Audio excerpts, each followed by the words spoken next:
Hello दोस्तों, आपका स्वागत है अवनीश क्लासेस में। DElEd second semester first paper आजन सीरीज 2023 कराई जा रही है, जिसमें आज जो क्वेश्चन स्टार्ट होगा 209 से स्टार्ट होगा। इसके पहले की जा रहे सारे क्वेश्चंस मैंने करा दिए हैं, जिसका मैंने प्लेलिस्ट लिंक दे दिया है, वहां से जाकर आप दे सकते हैं। और जो इसकी पीडीएफ नोट्स होंगे वो मेरे टेलीग्राम चैनल में मिल जाएंगे, वहाँ से आप डाउनलोड कर सकते हैं। तो 209 क्वेश्चन है कि समाज की एक उपयुक्त परिभाषा लिखिए। तो मैकाइवर एवं पेज के अनुसार समाज व्यवहारों और प्रतिक्रियाओं के अधिकार एवं पारस्परिक सहयोग की अनेक समूह और विभागों की मानव व्यवहार के नियंत्रण और स्वाधीनताओं की एक व्यवस्था होती है। 210 क्वेश्चन की शिक्षा को प्रभावित करने वाले प्रमुख कारकों को लिखिए। तो शिक्षा को प्रभावित करने वाले मुख्य कारक हैं परिवार, समाज, राज्य और जनसंचार।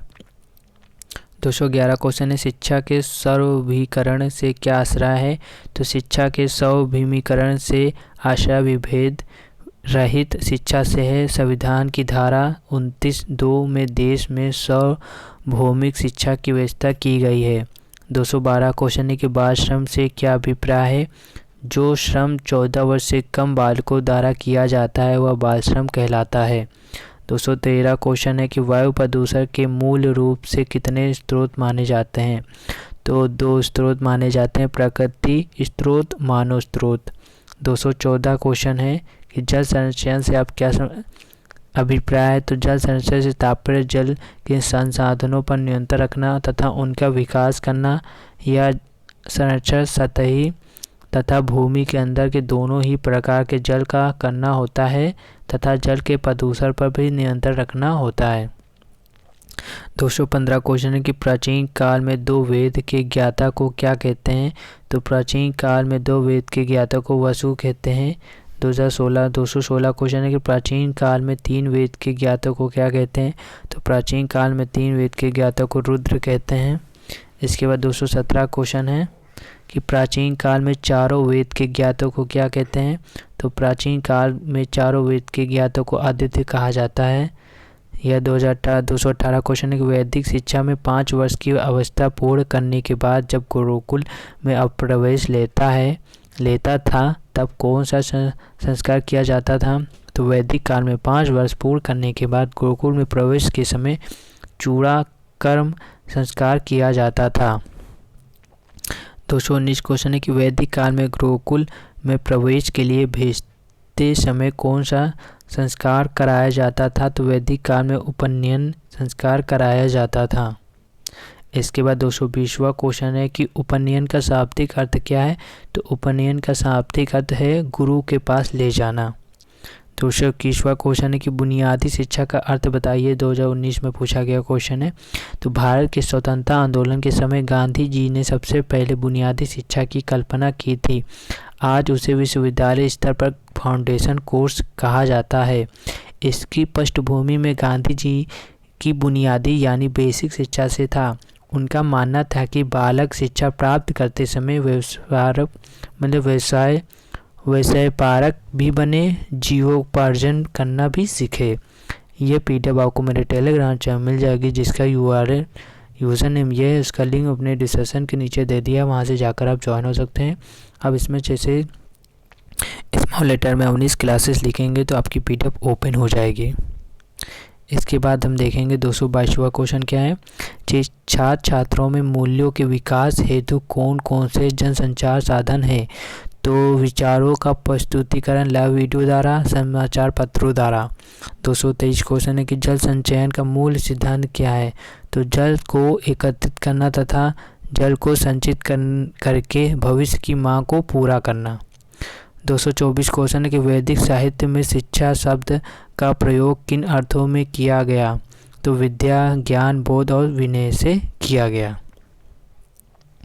फिर से पढ़ देते हैं। वैदिक साहित्य में शिक्षा शब्द का प्रयोग किन अर्थों में किया गया। तो विद्या, ज्ञान, बोध और विनय से। 225वां क्वेश्चन है कि बालिका शिक्षा का आशय बताइए। शिक्षा हर मनुष्य के लिए अत्यंत अनिवार्य घटक है। बिना शिक्षा के मनुष्य पशु समान है। प्राचीन काल में नारी के लिए शिक्षा का प्रबंध था, पर स्थिति बहुत शोचनीय थी। अब बदलते समय में नारी भी पुरुषों के समान शिक्षित हो रही हैं। 226 क्वेश्चन है कि दूरस्थ शिक्षा क्या उद्देश्य बताइए। तो उच्चतर शिक्षा के लिए व्यापक अवसर प्रदान करना, शिक्षित व्यक्तियों को उनके वर्तमान रोजगार में बाधा उत्पन्न किए बिना ज्ञान विकास हेतु अवसर प्रदान करना। 227वां क्वेश्चन है कि विद्यालय तथा समुदाय के घनिष्ठ संबंध पर कोई परिभाषा लिखिए। तो विद्यालय समाज के चरित्र का सुधार करने का साधन है। वह सुधार सामाजिक उन्नति को दिशा में ही है या नहीं, यह विद्यालय के संचालकों के विचारों एवं आदर्शों पर निर्भर करता है। 228वां क्वेश्चन है कि मोंटेसरी पद्धति का व्यक्तित्व के विकास में सिद्धांत बताइए। तो मोंटेसरी का कथन है कि बालक के व्यक्तित्व का आदर किया जाना चाहिए, उनकी अवहेलना अथवा उपेक्षा करना उचित नहीं है। बालकों के साथ ऐसा व्यवहार नहीं किया जाना चाहिए जिससे उनकी भावनाओं को ठेस लगे। विद्यालय का वातावरण स्वतंत्र होना चाहिए। 229 क्वेश्चन है कि मोंटेसरी पद्धति में लिखना कैसे सिखाया जाता है। तो मोंटेसरी पद्धति में जब बालक को लिखना सिखाया जाता है तो उसमें 3 कार्य करवाए जाते हैं। लेखनी पकड़ने का अभ्यास, अक्षरों के स्वरूप का ज्ञान कराना तथा अक्षरों का उच्चारण। 230 क्वेश्चन के मोंटेसरी पद्धति के अनुसार पढ़ना कैसे सिखाया जाता है। तो मोंटेसरी पद्धति में जब बालक को पढ़ना सिखाने हेतु शिक्षिका किसी परिचित वस्तु को मेज पर रख देती है और श्याम पट पर उसका नाम लिख देती है। फिर बालक को उस शब्द को बार बार पढ़ाया जाता है। शब्दों का पढ़ाना आ जाने के बाद बालक को वाक्य पढ़ाना सिखाया जाता है। इसके बाद 231 क्वेश्चन देखेंगे, शिक्षा तथा समाज में क्या संबंध है। तो व्यक्ति जिस समाज में रहता है उसी समाज की परिस्थितियों के अनुसार उसकी शिक्षा का प्रबंध किया जाना चाहिए। शिक्षा का प्रबंध इस तरह किया जाना चाहिए कि व्यक्ति अपने समाज की आवश्यकताओं को पूर्ण कर सकें। आज की क्लास यहाँ से इस क्लास को ख़त्म होती है। ये पीडीएफ आपको मेरे टेलीग्राम चैनल मिल जाएगी जिसका यूज़र नेम ये है, जिसका लिंक मैंने अपने डिस्क्रिप्शन के नीचे दे दिया, वहाँ से जाकर आप डाउनलोड कर सकते हैं। अगर अभी तक आपने चैनल को नहीं सब्सक्राइब किया तो चैनल को सब्सक्राइब कर लीजिए। आई बटन में मैंने प्लेलिस्ट दे दी है, इसके पहले की क्लासेस को आप ज्वाइन कर सकते हैं, वहाँ से आप देख सकते हैं।